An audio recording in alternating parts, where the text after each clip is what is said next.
In the history of our modern world, few rivalries have been as explosive or consequential as the one between India and Pakistan. Since the partition of British India in 1947, these two nations have fought 4 major wars, each one leaving an indelible mark on South Asia.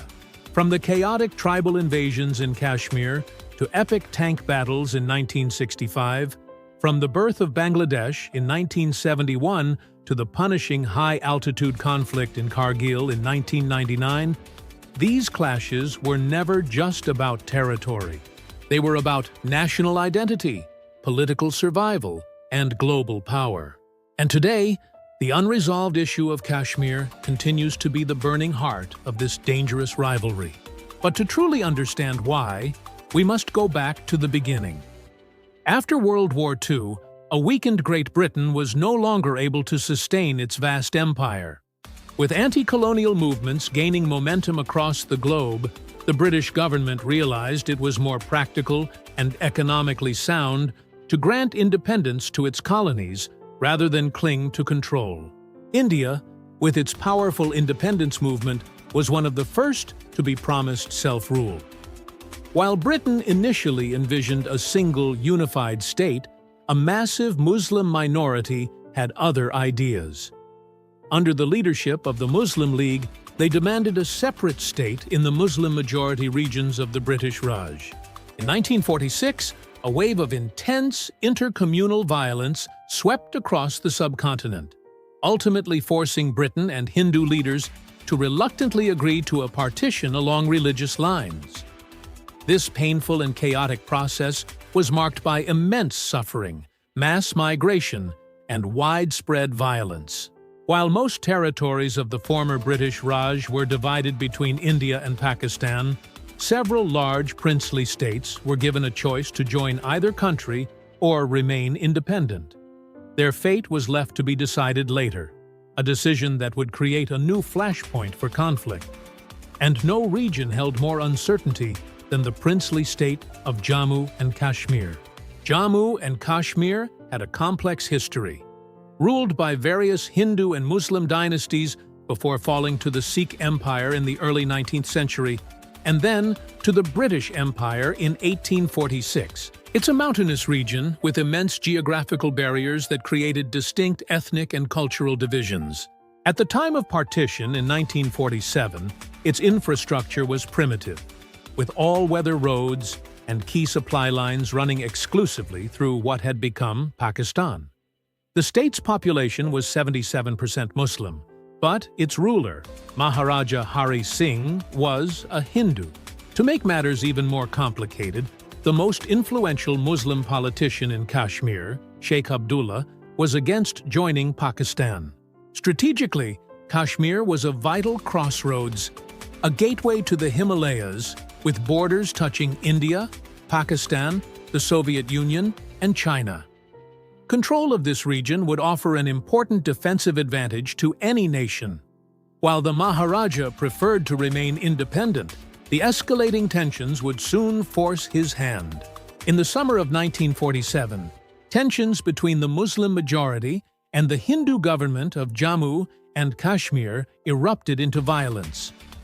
Muslims accused the state government of using Hindu militant groups to suppress them, leading to a rebellion in the Poonch region. In response, the Pakistani government began withholding supplies to Kashmir to pressure the Maharaja. From here, the story becomes a point of contention. Pakistan claims that Pathan tribes mobilized on their own accord to defend their Muslim brothers, while India asserts that this was a planned covert operation by the Pakistani government, codenamed Operation Gulmarg. The plan, according to Indian sources, was to use tribal forces to seize key roads and the capital of Srinagar, allowing the Pakistani army to intervene under the guise of restoring order. But what did these nascent armies look like? The post-partition armies were vastly unequal. India received 2/3 of the pre-partition army's personnel, as well as most of its weapons, infrastructure, and air force. With a total of 88 infantry battalions and 12 armored regiments, India was far better equipped. Pakistan, with just 33 infantry battalions and a shortage of experienced officers, was at a disadvantage.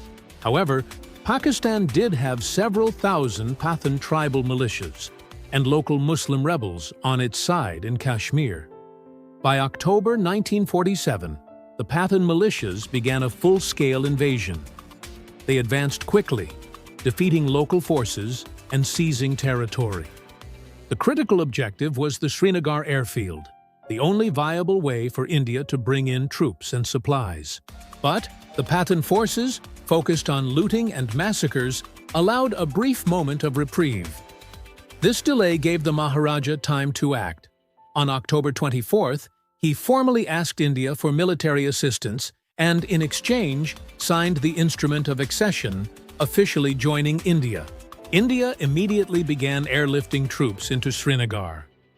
When a small Indian force was able to hold back the Pathans just outside the city, the tribal forces were outmaneuvered. The pivotal Battle of Shalateng on November 7th was a decisive Indian victory, as Indian forces, supported by air power, encircled and routed the Pathans. The threat to Srinagar was eliminated. India continued its advance, recapturing territory, but it was unable to deliver a final decisive blow. The Pakistani army officially entered the war in March 1948, but by then, India had seized the strategic initiative. A grueling winter campaign followed, with India repulsing Pakistani advances in the Nowshera-Jangar sector and successfully capturing key positions in the north. In the end, with both sides exhausted, a global ceasefire was brokered. On January 5, 1949, fighting stopped, but the war's fundamental issue remained unresolved. Both sides held on to the territory they had, with a promised referendum on Kashmir's fate that has never taken place. After the First War, both India and Pakistan chose different paths. Pakistan aligned itself with the United States and Britain, receiving over $1 billion in modern military hardware, including Patton tanks and F-86 Sabre jets. India, following a path of non-alignment, was left with a poorly equipped military. But a humiliating defeat to China in the 1962 war was a wake-up call, and India began to seek new alliances, receiving modern tanks and MiG-21 fighter jets from the Soviet Union. As India began to close the military gap, Pakistan felt it was a now-or-never moment to seize Kashmir. They believed their military and technological superiority, combined with what they saw as widespread discontent in Muslim-majority Kashmir, would guarantee a swift victory. On August 5, 1965, thousands of Pakistani-trained irregular forces launched Operation Gibraltar, infiltrating Indian-controlled Kashmir with the goal of inciting a rebellion. But Pakistan miscalculated. The rebellion never came, and the infiltrators were captured, giving India the strategic advantage. The Indian Army immediately retaliated, launching a surprise counteroffensive that captured several important mountain positions, including the strategically vital Haji Pir Pass. This was a major blow to Pakistan. In a desperate move to regain momentum, Pakistan launched Operation Grand Slam on September 1st, a massive armored thrust aimed at capturing the key choke point of Akhnur. The Pakistani advance, spearheaded by powerful Patton tanks, was initially successful, but a questionable decision by President Ayub Khan to replace the commanding general caused a 2-day delay.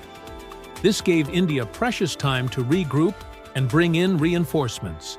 When India launched a major offensive on Pakistani territory, with the key target being the city of Lahore, the war was now being fought on a new front. The Indian Army advanced along a wide front, coming dangerously close to Lahore. But Pakistan's most ambitious counteroffensive took place in the south. The Pakistani 1st Armored Division, consisting of 100 Patton tanks, advanced into India, where they were lured into a trap. In the Battle of Asal Uttar, Indians lured the tanks into flooded sugarcane fields, where they got stuck and became easy targets for Indian artillery and ambushing tanks. Pakistan lost an astonishing 100 tanks, a massive defeat that crippled its offensive capability. Another major tank battle at Chawinda resulted in a stalemate, with both sides' offensive potential exhausted. By this point, both the US and USSR were pushing for a ceasefire. The war was officially declared inconclusive, but Pakistan had failed to achieve its strategic goal of altering the status quo in Kashmir. The roots of the 1971 war were in the very design of Pakistan.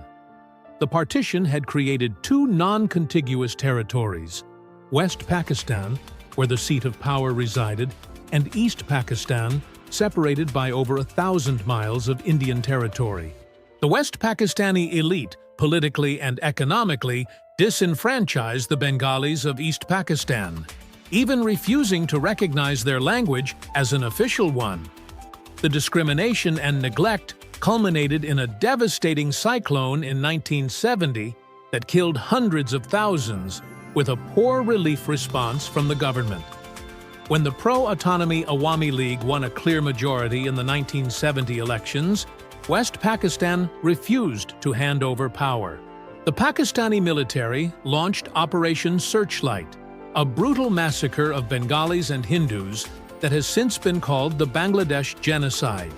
Millions of refugees flooded into India, creating immense pressure on Prime Minister Indira Gandhi to intervene. On December 3, 1971, Pakistan launched a preemptive airstrike on Indian air bases, hoping to cripple their air force in a single blow. The operation was a complete failure, causing only negligible damage. India responded with a more successful air campaign and a surprise naval attack that blockaded Pakistan's western ports, effectively cutting off supplies to the east.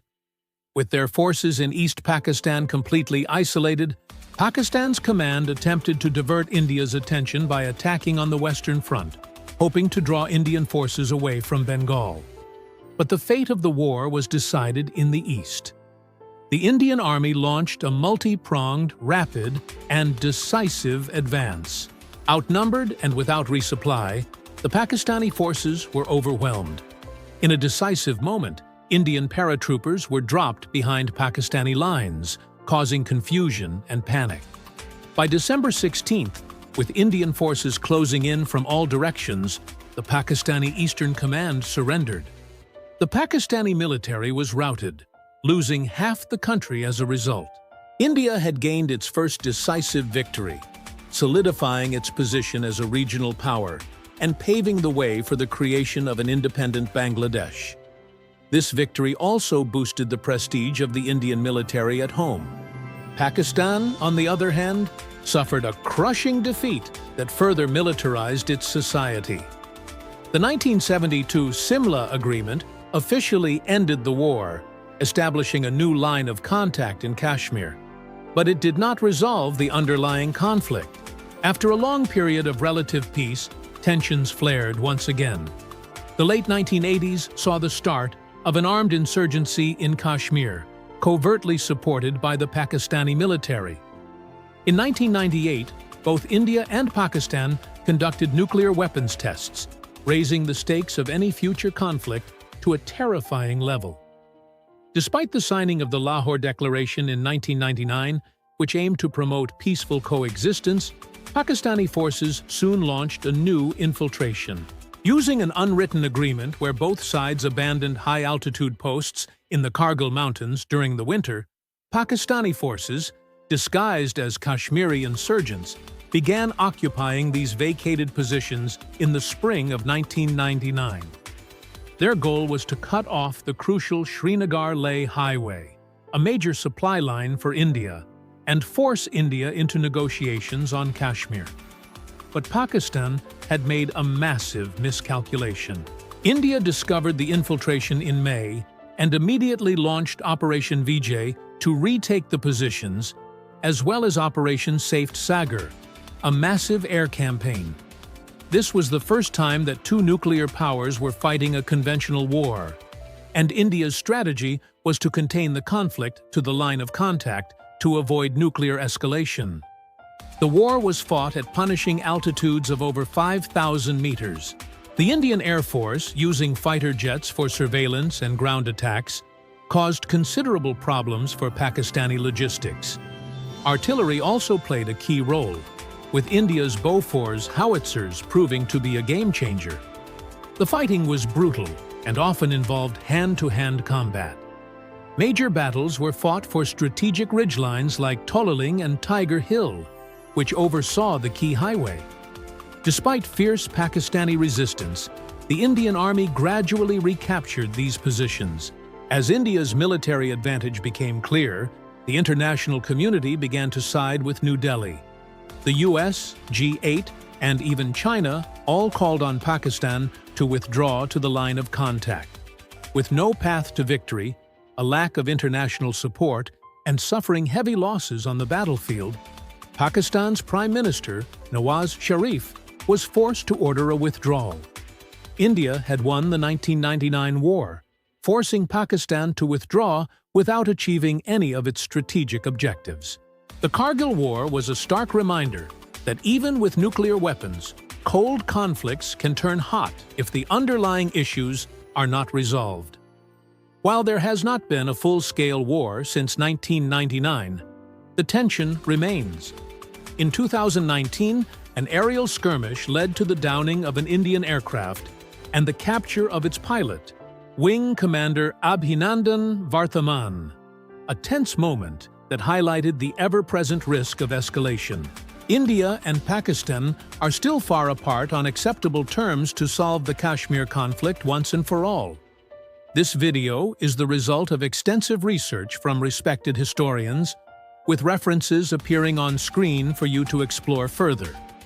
If you found this captivating journey into history as fascinating as we did, please be sure to like, subscribe, and share this video with others who love to learn. Your support allows us to continue making history both informative and entertaining. Stay tuned for our next story.